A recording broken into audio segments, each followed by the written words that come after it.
हाँ जी, कहें गणेश जी। नमस्ते गुरु जी। गुरु जी, ये आपने कहा कि ग्रंथों में लिखा है कि ये जो गर्भ विन्यास है या शिलान्यास ये रात्रि के समय करना चाहिए। तो इसका कोई विशेष कारण? क्योंकि हमारे संस्कृति में हम लोग दिन में कोई भी नया कार्य या अच्छा कार्य, शुभ कार्य करते हैं ठीक है, तो ललित जी इसको स्पेसिफिक। बताते हैं। जय गुरुदेव गुरु जी।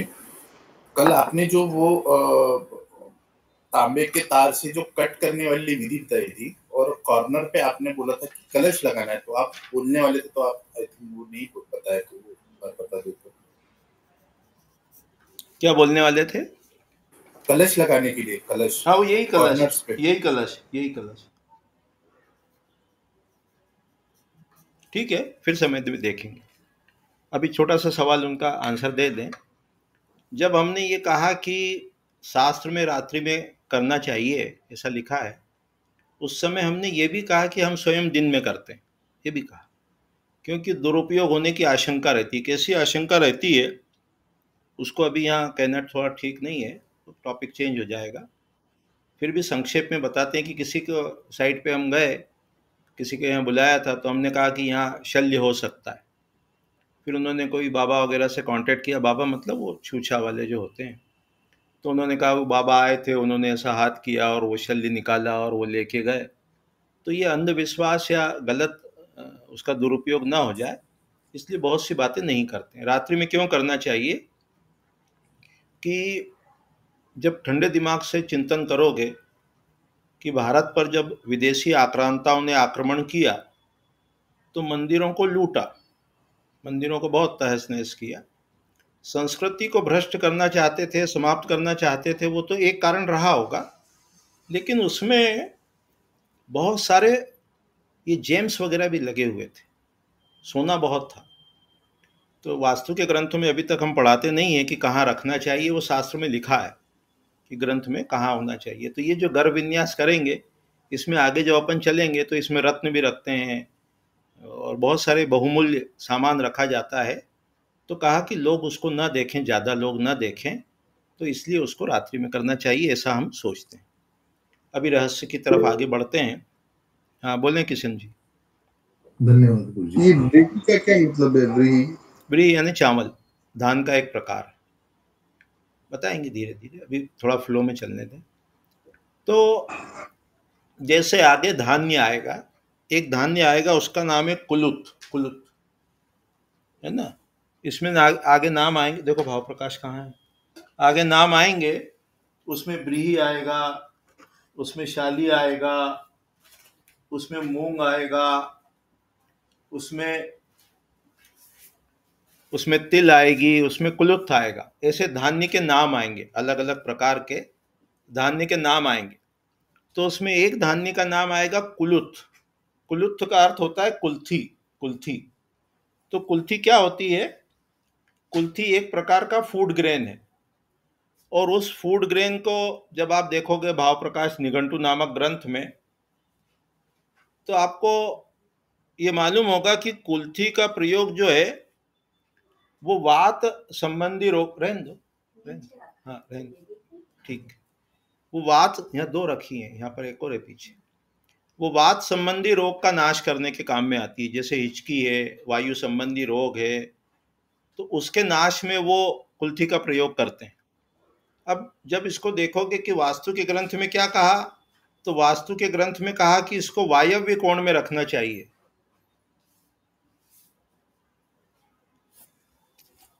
ये भाव प्रकाश निघंटु ग्रंथ है, आपको पता नहीं किस में दिखेगा, आई थिंक इसी में दिखेगा, है ना।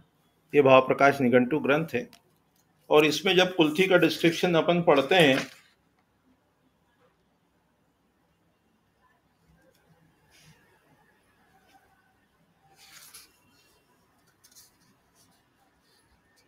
थ्री 96 पेज हमारे पास जो एडिशन है, उसमें 396 पेज पे लिखा है कुल्थी जो है वो पाक में चरपरी, कसेली, पित्त और रुधिर विकार कारक, हल्की दाह कारक, उष्णवीर, पसीना रोकने वाली, श्वास, खांसी, कफ, वात, हिचकी, पथरी, है ना, इनको नष्ट करती। तात्पर्य क्या है, जब वास्तु में अपन बहुत आगे जाएंगे, और कभी, हमारा विचार तो है नहीं वैसे लॉन्च करने का, लेकिन मेडिकल वास्तु मान लो लॉन्च करना हुई, तो कुलुत्थ कहा कि वात वायव्य कोण में लगाना, नॉर्थ वेस्ट कॉर्नर में लगाना। इसका तात्पर्य जब उसको डिकोड करेंगे तो ये निकलेगा कि जब वायव्य कोण में दोष हो, नॉर्थ वेस्ट में दोष हो, तो वात रोग होगा, हिचकी का रोग होगा, और भी जो अभी अपन ने डिसीज देखी उसको दूर करने के काम में आएगी। तो उपाय के रूप में क्या देना, कुल्थी खिलाना। कितनी खिलाना वो तो वैद्य की सलाह लेना होगी। तो तात्पर्य हमारे कहने का ये है कि आगे जो औषधियों का वर्णन आएगा जिन पदों के लिए, उस सीक्रेट्स को जब अनफोल्ड करेंगे तो उस पद में दोष होने पर वो औषधि जिन बीमारियों के काम में आती है वो बीमारी होने की आशंका रहती है। इसको आराम से चिंतन करना, तो ये चीज जो हम कहना चाह रहे हैं वो स्पष्ट होगी। उसके बाद सिंबल बताए, कौन कौन से सिंबल्स यूज करेंगे। सारे सिंबल्स अभी नहीं लेंगे, वो नेक्स्ट क्लास में लेंगे। तो कमल है, सिंहासन है, छत्र है, तोरण है, कछुआ है, फिर शंख भी होते हैं। फिर चूंकि यहाँ पर दे दिया, अभी हमने हटाया नहीं है, तो पॉजिटिव चार्ज करने की विधि भी है, थोड़ा सा फास्ट उसको देखते हैं। उसमें कहा है कि जल से स्नान कराना, पंच कषाय से, पंच कषाय आगे आने वाले हैं, उससे स्नान कराना, गौमूत्र से स्नान कराना, गोबर से स्नान कराना, देसी गाय, फिर दूध से, दही से, घी से, शहद से। ये अभी जो हम अभिषेक की बात कर रहे थे उसको ऐसे इंटरप्रेट करना। ये शिला की बात है, ये कलश की बात है। जो भी पदार्थ उसके अंदर रखे जाएंगे, जो भी शिला इत्यादि रखी जाएगी, उसको कैसे सकारात्मक ऊर्जा से आवेशित करना, ये उसकी विधि का वर्णन चल रहा है। शहद से स्नान कराएंगे, दूध, दही, घी, शहद से कराएंगे, पंचगव्य से कराएंगे, मंत्र भी दिए हुए, गंधद्वाराम दुराधर्षाम नित्य पुष्टाम करिष्मणि। तो इस मंत्र से गंधों से स्नान कराएंगे, पंचगव्य से स्नान कराएंगे, फिर फल से, फल का जो जल है उससे स्नान कराएंगे। फिर मिट्टी का भी वर्णन है कि बेल के सींग की मिट्टी, 8 जगह की मिट्टी वो उस पात्र में, कंटेनर में रखी जाती है गर्भ विन्यास के लिए, है ना, उसका वर्णन आएगा आगे। फिर धान्य के जल से स्नान कराएंगे, कलश के जल से, चावल के जल से, यव के जल से, तिल के जल से, नदी के जल से स्नान कराते हैं। फिर हल्की जो मिट्टी है वो भी कराते हैं। फिर शहद मिली हुई मिट्टी से कराते हैं, सोने के जल से, चांदी के जल से, तीर्थ के जल से स्नान कराते हैं। फिर शुद्धोदक स्नानम समर्पयामि, शुद्ध जल से स्नान कराते हैं। उसके बाद सर्वौषधि का वर्णन आएगा। ये सर्वौषधि जो हम लेते हैं काम में, वचकूट, चंदन, जटामासी, सोठ, नागरमोथा, आंबा, हल्दी और हल्दी, इसके अलावा इस ग्रंथ में आगे कुछ पदार्थ हैं, उनको भी सर्वौषधि कहते हैं। फिर उसमें जल रखते हैं, उसमें पारा रखते हैं, उसमें घी रखते हैं, उसमें शहद रखते हैं कलश में, उसमें रत्न रखते हैं, और फिर उसको कवर कर देते हैं। उसकी पूरी विधि मिलती है शास्त्र में। अभी तो हम केवल पदार्थ बता रहे हैं। फिर सभी बीज हैं, सभी बीज में उनके नाम भी हैं, औषधि हैं, सभी रत्न हैं, सभी गंध है, 5 प्रकार के पत्ते हैं, है ना, पंच कषाय है, नाम आएंगे आगे। फिर मिट्टी है अलग अलग जगह की। फिर उसमें ये जो पंच कषाय है, सर्वौषधि। तो यहाँ सर्वौषधि किसको कहा, मुरा है, जटामासी है, वच है, कूट है, चंदन है, आंबा हल्दी है, सौंठ है, चंपक है, नागरमोथा। जो ये नाम स्पष्ट न हो, मान लो कि कोई महाराष्ट्र में रहता है, कोई गुजरात में रहता है, तो ये जो पुस्तक है भाव प्रकाश निघंटु, इस पुस्तक में पर्यायवाची दिए हुए हैं, अलग अलग भाषा में क्या कहते हैं। जैसे अभी अपन ने वो कुलुत्थ देखा था, है ना, 396 पर। एक ही एग्जाम्पल देंगे, ज़्यादा नहीं देंगे, समय का भी ध्यान रखेंगे।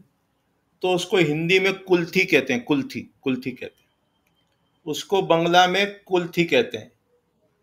उसको मराठी में लीत शब्द ऐसा प्रयोग किया, गुजराती में कुल्थी कहते हैं, फारसी में किल्लत कहते हैं, अरबी में उसको हबुल किल्लत कहते हैं, इंग्लिश में उसको 2 फ्लावर्ड डोलिकोस कहते हैं। तो ऐसे इस पुस्तक में हिंदी में, इंग्लिश में, गुजराती में, कभी कभी तमिल में, तेलुगु में, कन्नड़ में, विभिन्न भारतीय भाषाओं में, और लैटिन और इंग्लिश सभी भाषाओं में कहते हैं। तो आयुर्वेद के स्टोर पे आप जाओगे और उनसे चर्चा करोगे तो नाम आपको मिल जाएंगे। अब ये पंच पल्लव जो है, पल्लव यानी पत्ते, तो उसका नाम दिया है, पीपल है, गूलर है, पिलखन है। पिलखन एक वृक्ष होता है, यूपी में विशेष रूप से पाया जाता है, और आम है, वट है, ये पंच पल्लव है। इसी प्रकार तुलसी है, सहदेवी है, विष्णुकांता है, शतावरी है, इनकी जड़ लेते हैं। फिर जो मिट्टी है वो जहाँ घोड़ा है उसके स्थान की, जहाँ हाथी है उसके स्थान की, दीमक की, दो नदी जहाँ मिलती हैं उनकी, जो जो राजा का घर है, कलेक्टर है, कमिश्नर है, वो भी एक तरह के राजा ही हैं, उनके घर के द्वार की, प्रवेश द्वार की मिट्टी, तीर्थों का जल, नदियों का जल, 5 रत्न। इसके अलावा जब सुगंध की बात करते हैं तो कुमकुम है, कस्तूरी है, चंदन है, कपूर है, देवदारू है, पद्म यानी कमल है, सुरभि है, ये सब लेते हैं। इसके अलावा किसी ग्रंथ में बेल के सींग की मिट्टी है, सिंह जहाँ सिर मारता है उसकी मिट्टी है, फिर वो जो वराह है, हाथी दांत है, उसमें लगी हुई मिट्टी है, पंचगव्य, पंचामृत, पंच पल्लव, ये अपने देखे पहले। फिर जो 3 मधु होते हैं उसमें मिश्री, शहद और घी को कहते हैं। फिर 7 धान्य है, पारा है, फिर अलग अलग जड़ है। फिर रुक जाओ थोड़ा सा, ये जितने पदार्थ इसमें दिए हैं वो जब वास्तु के सीक्रेट्स अनफोल्ड करना होंगे उसके काम में आएंगे। अपन अंदर क्या लगाएंगे? अपन अंदर पारा रखेंगे, रत्न रखेंगे, सोना रखेंगे, औषधियां रखेंगे, ये पदार्थ अपन कलश के अंदर प्रयोग में करते हैं। और ये जो है, ये रहस्य, ये सब दिशाओं से रिलेटेड है। जैसे धान्य में बताया कि शाली एक प्रकार का चावल है, ब्रीही ये भी चावल है, फिर कोदव, फिर कंगू, फिर मूंग, उड़द, और ये वायव्य कोण में कुल्थी और उत्तर में तिल। तो तिल से जो डिसीज ठीक होती है, उत्तर दिशा में दोष हो तो उन डिसीज होने की आशंका रहती है। और उपाय में क्या बताएंगे? तिल खाओ। तिल, तिल खाने का तात्पर्य, तिल सीधे सीधे खाना भी है, उसके तेल का प्रयोग भी करना कह सकते हैं। फिर बहुत से सिंबल से या सांकेतिक रूप से सिंबल को लेते हैं। हाँ चेतन जी बोलें, कुछ कहें? कौन से लेखक की टीका का बुक लेना चाहिए? किसी की भी ले लें, कोई दिक्कत नहीं। मोतीलाल बनारसी दास पब्लिशर है, उसकी ले लें, है ना। फिर सिंबल से बहुत से, स्वस्तिक है। हाँ सुजाता जी बोलें। सर जब ये शिलान्यास करेंगे तो पारा इस्तेमाल करते हैं, तो सर पारे की जगह हम बेलपत्र भी यूज कर सकते हैं? नहीं, जब तक शास्त्र में लिखा हो तब तक नहीं, कोई सब्स्टिट्यूट की बात नहीं है। पारे की क्वांटिटी कम कर सकते हैं। पारा क्यों यूज नहीं करना चाहते हैं? सर क्योंकि बेलपत्र में भी पारा ही होता है। नहीं, हमें नहीं पता, हमें नहीं पता, ऐसा हमने नहीं सुना, है ना? ऐसा हमने नहीं सुना। ठीक है, चले आगे। फिर स्वस्ति है, वृषभ है, लक्ष्मी है, दर्पण है ना। ये 16 लोहे को हमने वो कर दिया है रेड। तो ये सिंबल्स हैं। खनिज का प्रयोग हम अभी नहीं करते हैं क्योंकि व्यक्ति जो है उसकी क्वांटिटी अधिक यूज़ करने लगता है, उससे जो सॉइल है, मिट्टी है, वो कंटामिनेटेड होती है। तो ये सब चीज़ों का प्रयोग अवॉइड करना चाहिए खनिज का।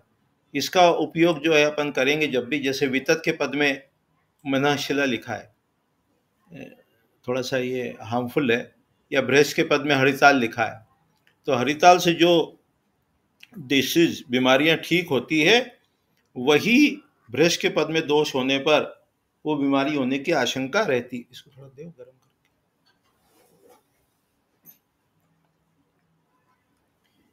तो ये खनिज अपन यूजुअली मिनरल्स कहते हैं, इसको अवॉइड करते हैं। उसके बाद रत्न में है तो उसमें मूंगा है, पुखराज है, हीरा है, फिर नीलम है। इस प्रकार से 8 रत्न का प्रयोग अपन करते हैं। इसके बाद औषधियाँ हैं। ये औषधियों की जानकारी तो अभी हमको लेना होगी, लेकिन इसमें भाव प्रकाश निघंटु में सब औषधियाँ मिलती हैं। तो विष्णुकांता है, त्रिशूला है, देवी है, श्रेयंत है, दूर्वा है, भृंगी है, अपामार्ग है और एक पत्र कमल। इसके अलावा जो गंध है वो चंदन है, अगरू है, कपूर है, शैल है, लौंग है, एला लता है, कोलक है।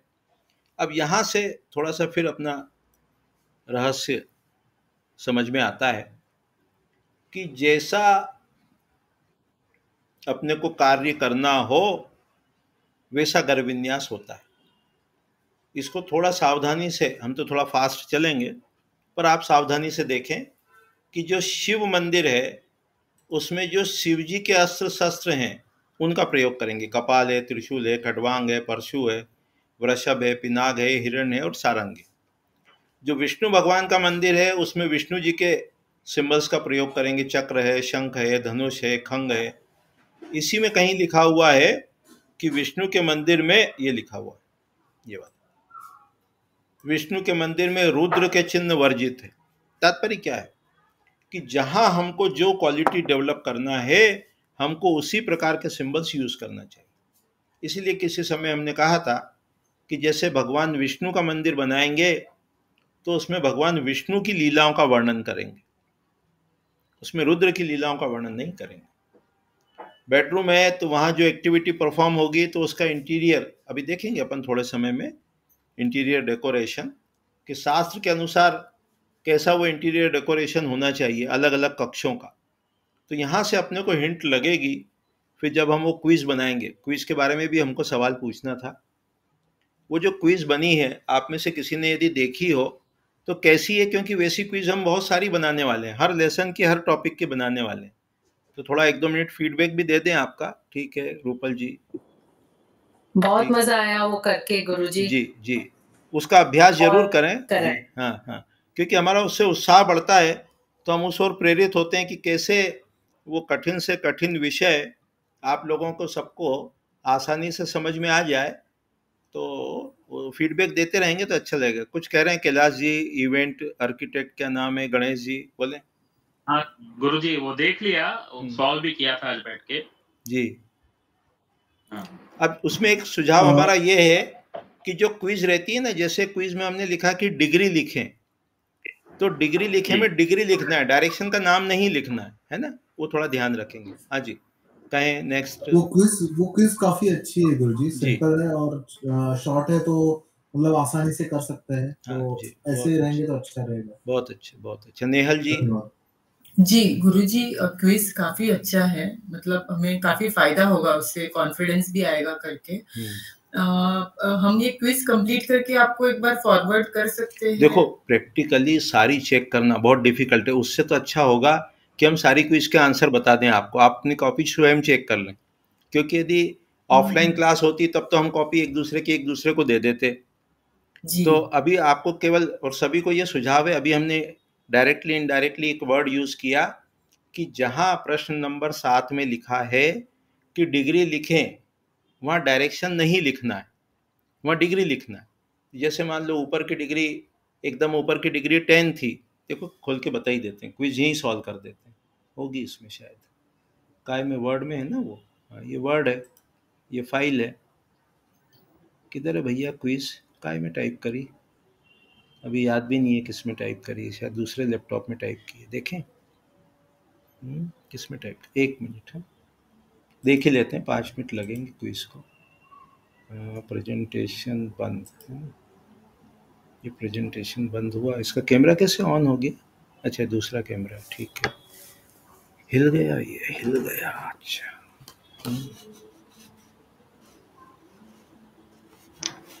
किधर है भाई, देख लेते हैं, मिल जाएगी तो ठीक है, नहीं तो कोई बात नहीं। वर्ड क्विज ही नाम है ना उसका, है क्विज इसी में है, चालू कर दें। किधर है भाई?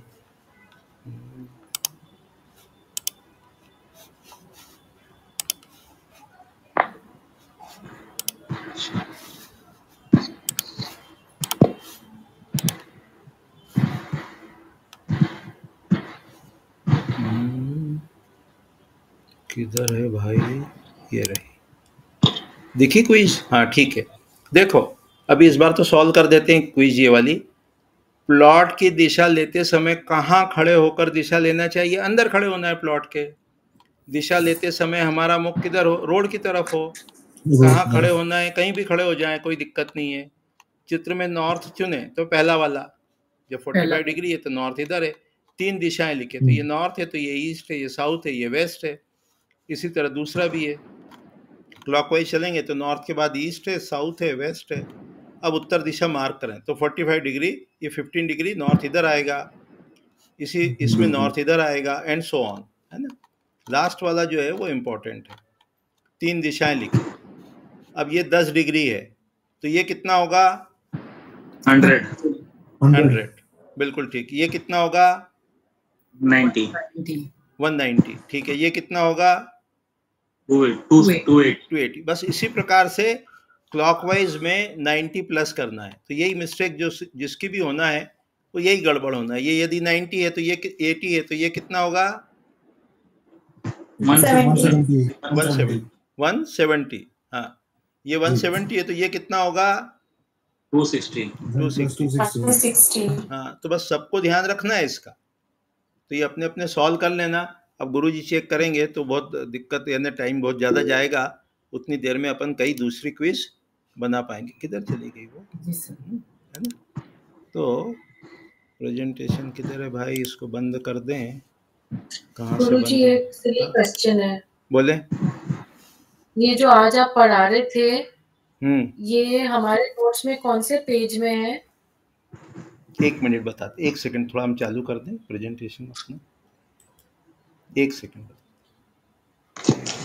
शेयरिंग, ठीक है। किधर हो गई शेयर? फाइल कौन सी खुली हुई थी? ये वाली कहाँ गई? नंदा। नंदा कहाँ है? नहीं है, ये रही नंदा। हाँ, किसका सवाल है? सुजाता जी? नहीं, किसका? मेरा सवाल। हाँ, आयुषी जी। हाँ, ठीक। देखो, ये स्लाइड तो हमने अभी बनाई आज, है ना। और आपको जो इसको डिटेल डिस्क्रिप्शन मिलेगा वो शिलान्यास नामक 39th चैप्टर है मोस्ट प्रोबेबली, जो कोर्स बुक दी है पत्राचार पाठ्यक्रम, उसका अध्याय नंबर, चैप्टर नंबर, पाठ number, lesson number most probably 39 है। 37 भी हो सकता है ना। आप ये वाला शेयर करेंगे हमारे साथ? शेयर करेंगे। बनाइए, यही सब आप लोगों के लिए है ना। सब आप लोगों के लिए बनाते हैं, तो हमको आनंद आता है और क्या है। बहुत सालों तक हमने सब मटेरियल अपने पास रखा, PDF नहीं दी, फिर धीरे धीरे एक इसका रहस्य भी बताते हैं ना। 1 मिनट, आनंद आएगा सुन के। ये 39 चैप्टर है ना। शिलान्यास व गर्भविन्यास उसका नाम है, जो आपको बुक दी है उसका नाम है। क्या हुआ कि हमने वास्तु शुरू करी, अभी 20 मिनट होगा, 23 मिनट होगा ये तो। 1 मिनट, एक ब्रेक और लेना पड़ेगा, है ना।